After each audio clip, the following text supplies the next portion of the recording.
Hey guys, we're at Status Skate Shop in Carlsbad, California, and I'm gonna show you how to set up a skateboard.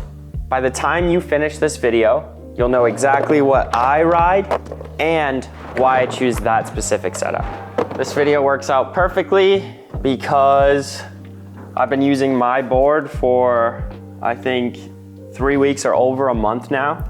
So it's just lost a little bit of its shape. So when I stand on it, it just feels like it's gone flat. The tail doesn't pop the same. The flicks are a little inconsistent. So it's time to change it up. As you can see, I could probably use some bearings too.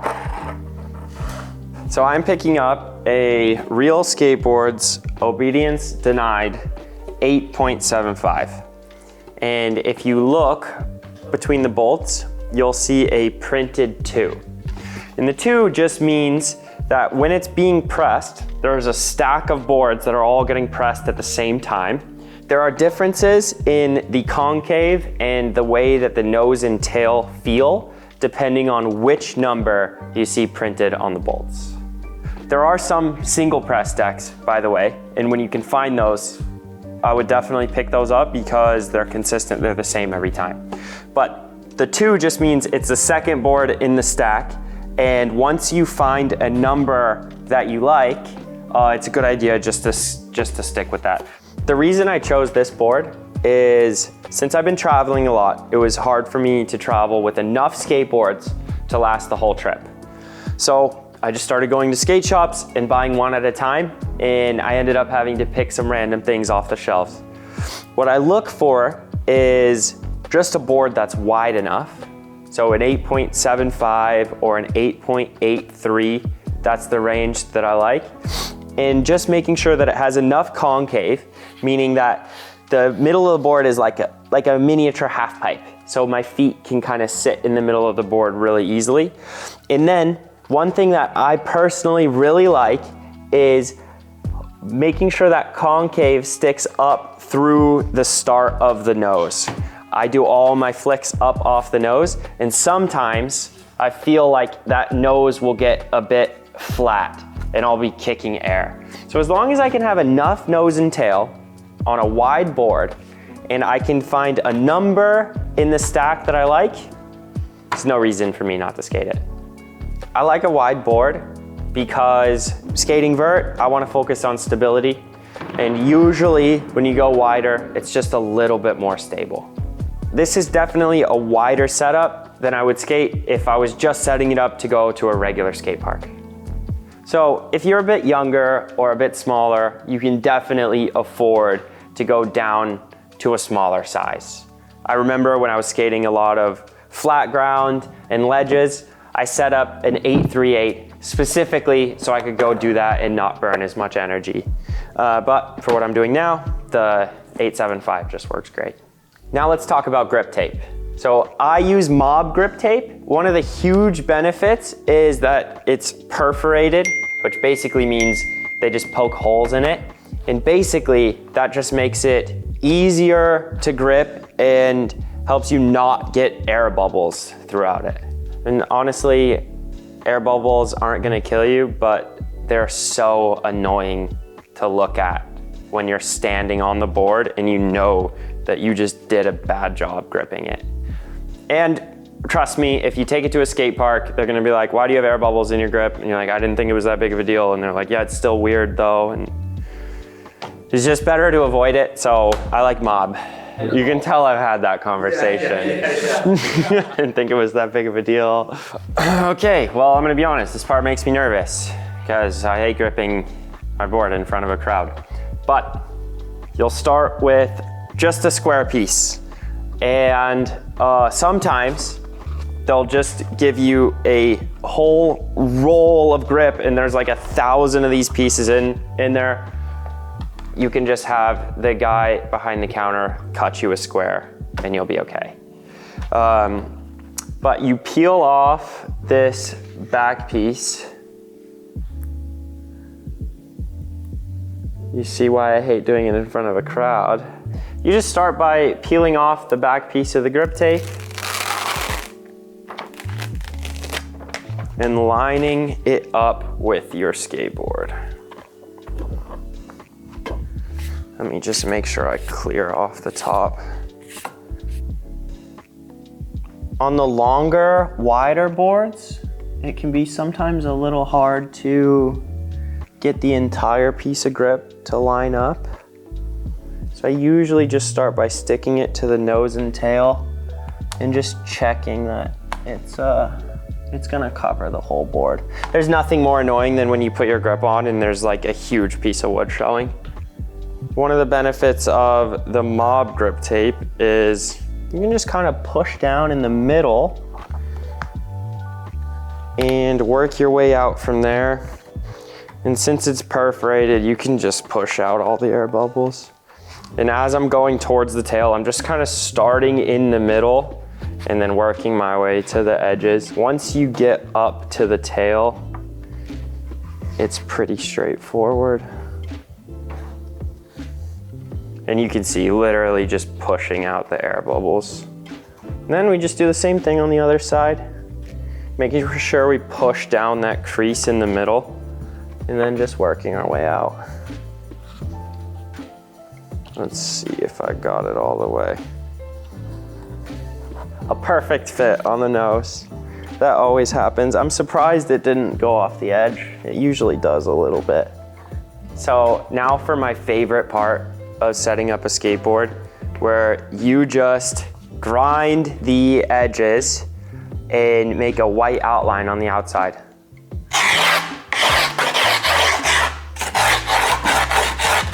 This is definitely the best part. There's no doubt about that.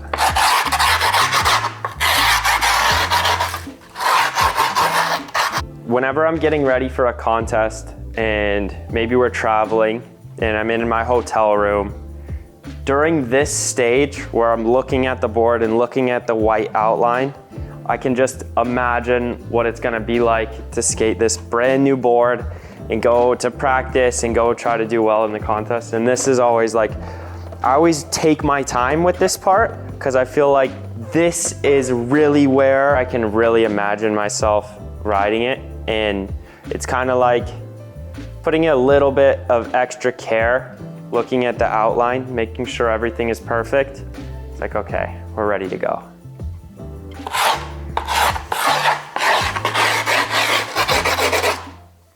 The more you scrape down the edges, the easier it's gonna be to cut this excess off with a razor blade. Yeah, when you're in a pinch, you can skip the razor blade and just do this enough and literally cut the grip tape off, but it's definitely not necessary. Then I just pick up all the excess because it can stick to the edge of the board, and since we're gonna be cutting it off, I usually just flare up the extra just so I can slip the knife in there really easily. I've used scissors, steak knives, a bunch of dull knives, and I promise that it's just way easier and way better to use a fresh razor blade or a box cutter. Now that we're dealing with a sharp object, if you're a kid or you're under 18, definitely get the help from a parent or an adult at the skate shop. Have them cut your grip for you. One of the problems is you're supposed to cut away from you, right? You learn that when you're a kid and you're trying to open up a box and your mom tells you to cut the box away from you. The problem is with grip tape, it's almost impossible to cut in a straight line away. So the way that it's set up, we're gonna end up cutting a little bit towards ourselves. So I want you to be really careful in this part and really take your time. And honestly, if you've never done it before, like, please just get some help. You don't need to make any like stupid mistakes. I usually just try to slip the blade right through. And this took me way too long to learn. I was always cutting into the board and the blade would get stuck. And I always thought the grip was really hard to cut. But I just try to lay the blade flat up against the side of the board, so I'm only cutting through the grip. If you tilt the blade at the board, you'll keep catching and it'll be much harder than necessary. And then every little bit, I just grab the grip tape we just cut and keep going. This is where it's really helpful to pick up the edges ahead of where you're cutting, just to keep your life super easy.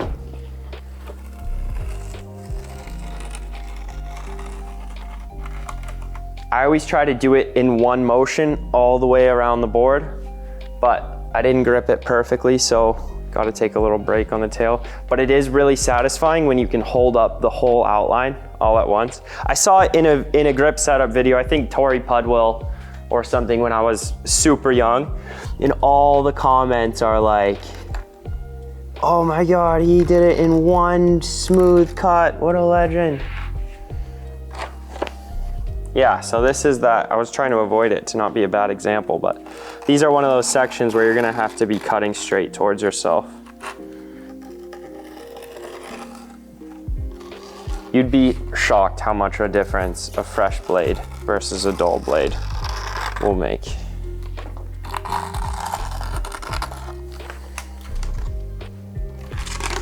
If you don't have one of these to scrape down the side of your grip, you could just use the base of your truck to do it. I don't know if people recommend that, but I've been doing that for a long time and I've been fine.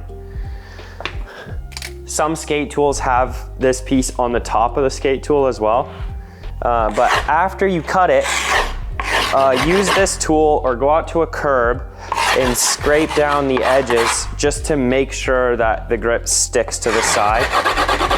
You don't want it to be folding up. You can also use your excess grip tape to scrape down the edges to make sure that the grip tape is really sticking to the board. If your grip tape folds up a little bit or you don't do this, you run the risk of when you bail and your board is sliding upside down, let's say it hits a crack or a seam, it can rip a lot of your grip tape off. And that gets super annoying, especially if it tears or rips in half or it loses its stickiness. So it's a very avoidable problem, and you can just sand down the edges a little bit and you're good to go.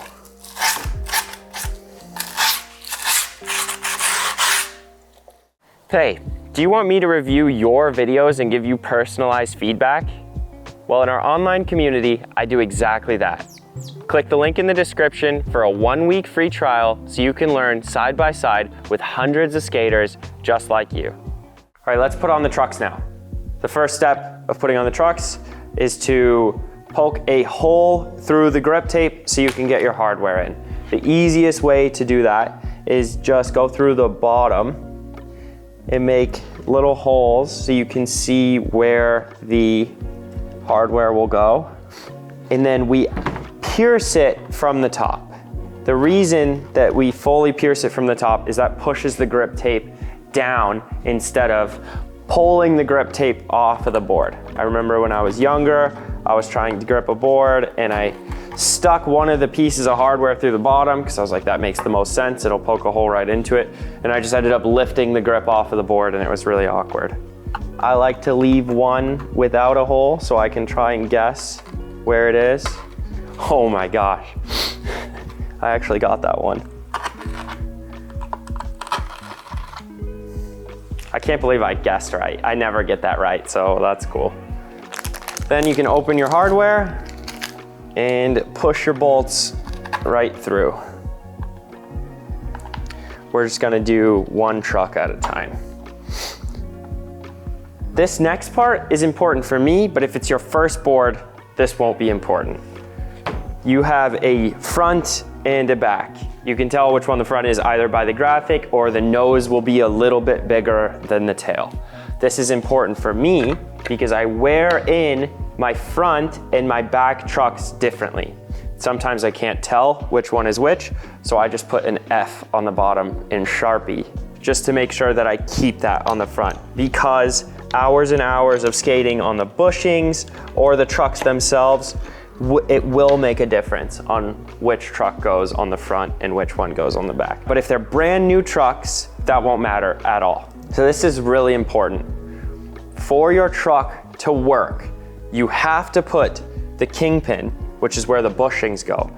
towards the middle of the skateboard. So both trucks, the kingpin, the bushings will be facing each other. If you put your truck on backwards, that's glass. If you put your truck on backwards, when you turn, if you turn right, your trucks will literally turn to the left. If you ever set up your skateboard with your trucks on backwards accidentally, it is a nightmare. I did not know that, and I watched someone break their board in a competition. I must have been 8 years old. Set up a new one frantically, and then went and dropped in, and his board turned the wrong way and fell on the drop in. And that was the day that I learned why the bushings have to face each other. And I'm fortunate that I haven't put my trucks on backwards yet, because that is definitely something that I would do. So you put your Phillips into the top of the nut, and then you just tighten one bolt moderately.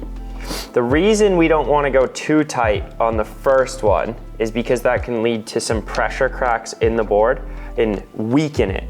Then you go across diagonally down to the opposite corner, and then also tighten this one moderately. And we'll do this with all 4 bolts before we tighten it down all the way. So we're gonna start with a top corner, move across to the bottom corner, and then we'll do the same thing with the other 2. We'll get them all moderately tight, and then we'll go back and finish the job. It's easier to use a power tool. It can either be on the side of the nut or the side of the Phillips. It just depends on the tool that you have or the tool at the skate shop. Generally, you just want to go until the bolt is flush with the skateboard. So you don't want to drill deep into the board. That's super overkill. So you just leave it right so it's flush with the grip tape. I remember when I was younger and skating Mega, I wasn't strong enough to tighten the bolts all the way, which is funny because I was skating Mega. And they were sitting up a little high, and one of the guys just looks at me, looks at the bolts, and he goes, "So that's the secret, huh?" And I felt like an idiot. So you just want to tighten these down enough so they're just flush with the grip tape. You don't want to drill all the way into the skateboard. That's just a bit overkill. So if you just go till it's flush with the grip tape, you'll be just fine. So now I'm gonna set up the back truck exactly like I put on the front one.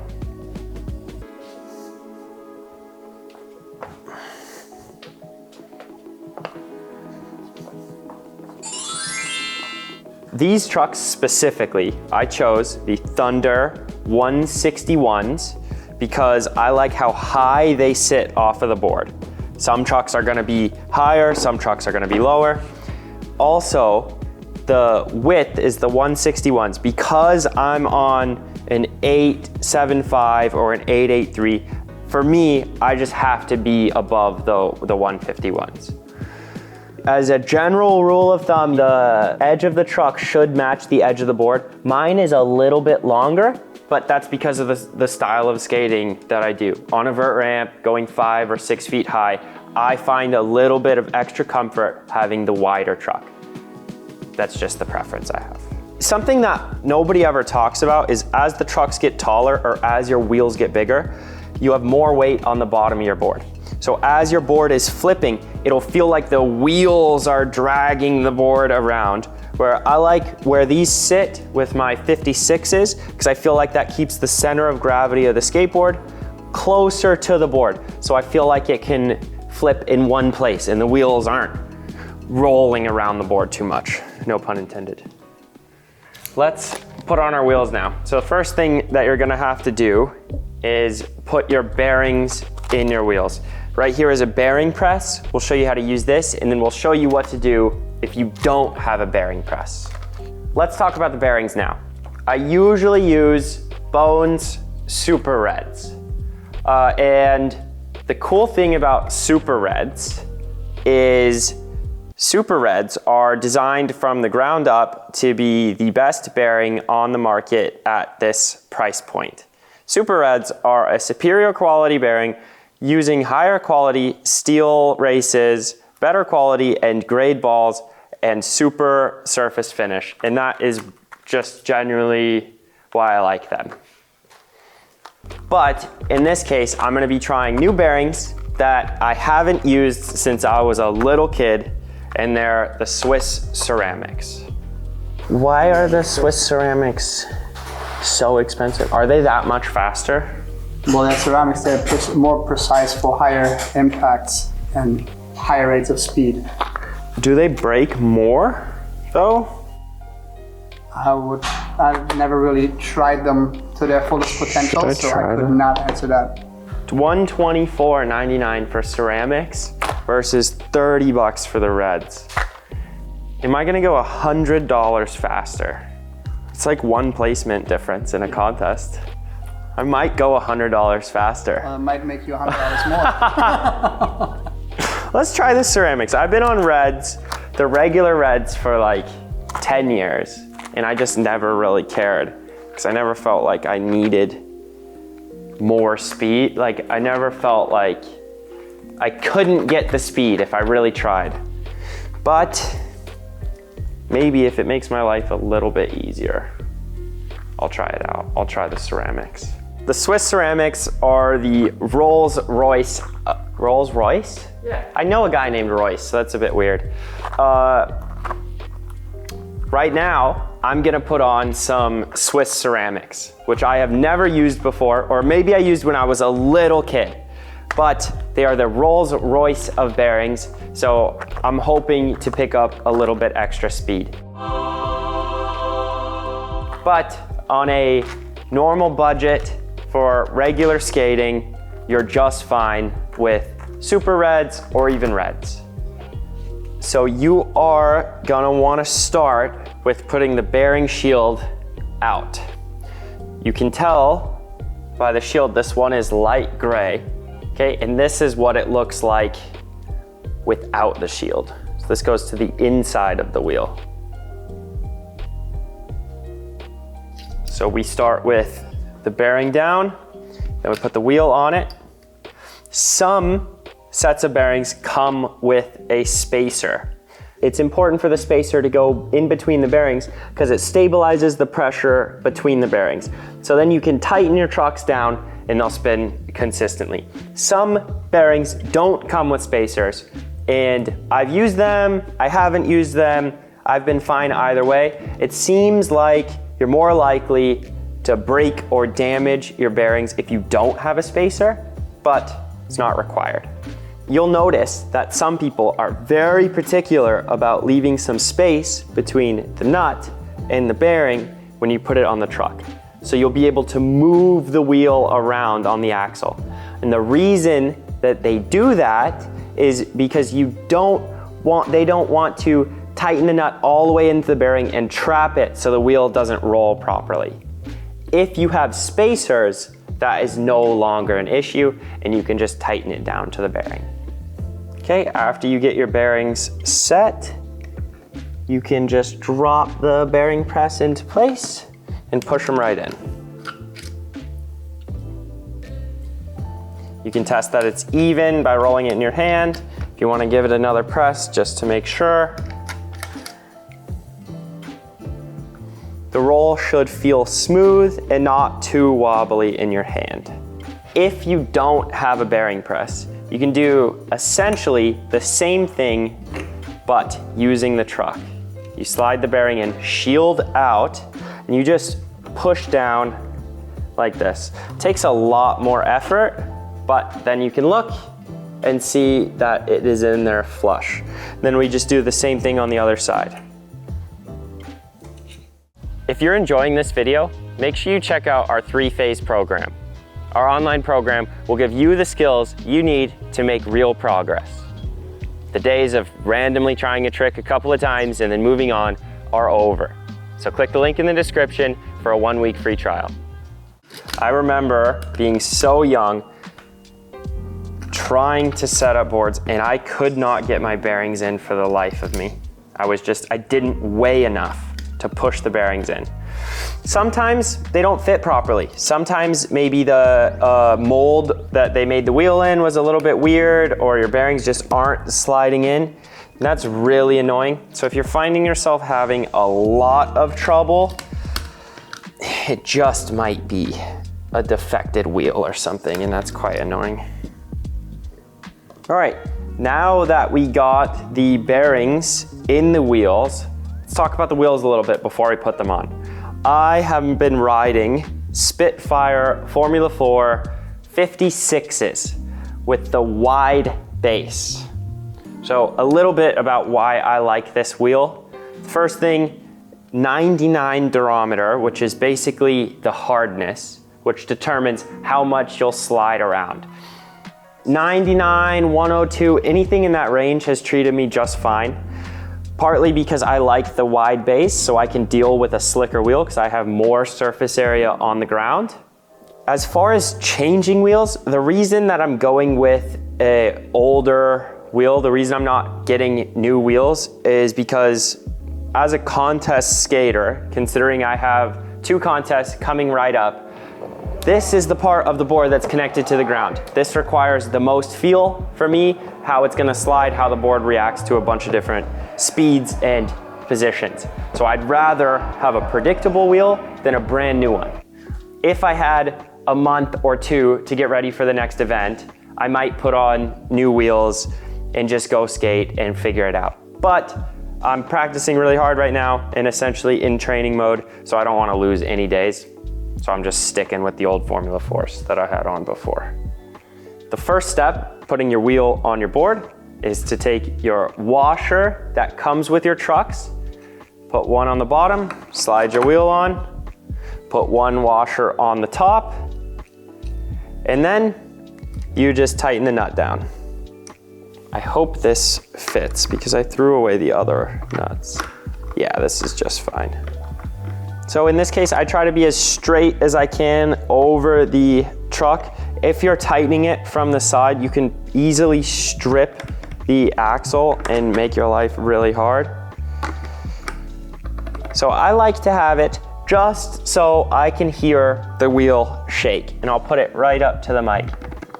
So I know it makes no logical sense because I just put spacers and washers in, and you can tighten the nut down all the way. But skaters sometimes have certain rituals and certain things that make them feel comfortable with their board. And I know that if I can hear my wheel shake just a little bit, that I have confidence in my setup. It doesn't make any sense. It's just the way that I am. Technically, you should rotate your wheels whenever you're setting it up again, just to make sure there's even wear on both sides of your wheels. I don't do that because I haven't noticed too much of a difference, but it is good practice. So what you're looking at here is this wheel particularly is extremely worn on the outside. And this is from sharp turns where the wheel is gripping the ground a lot, or even power slides, things like that. So in this case, it'd be really important to rotate your wheels when you change your setup. This wheel, not so much. It might not be as big of a deal, but you can definitely notice more wear on one side than the other. If you spend most of your time, like I do, on vert, going in straight lines, that won't be as big of a deal. So now we are on to the bushings. Generally, a great pair of bushings that I used for a long time are just the Bones Hards. I like them because they're reliable, they're good out of the box, they're like 10 or 12 bucks, and I just buy 3 or 4 packs at a time because I blow them out pretty fast. But that led me to my current bushing setup that I use, where I use a Dodo Rock Hard bottom bushing, because with the Bones particularly, with the plastic core, landing really hard on vert, sometimes one hard landing, I'll just crack the bushing and then it's basically done for. So Dodos aren't sold as frequently. You won't be able to find them as easily, but make sure you go check your local skate shop to see if they have them before you go order them off of Amazon or something like that. You'll see two different sizes of bushings. They're both shaped like this, like a cone, but one will be bigger and one will be smaller.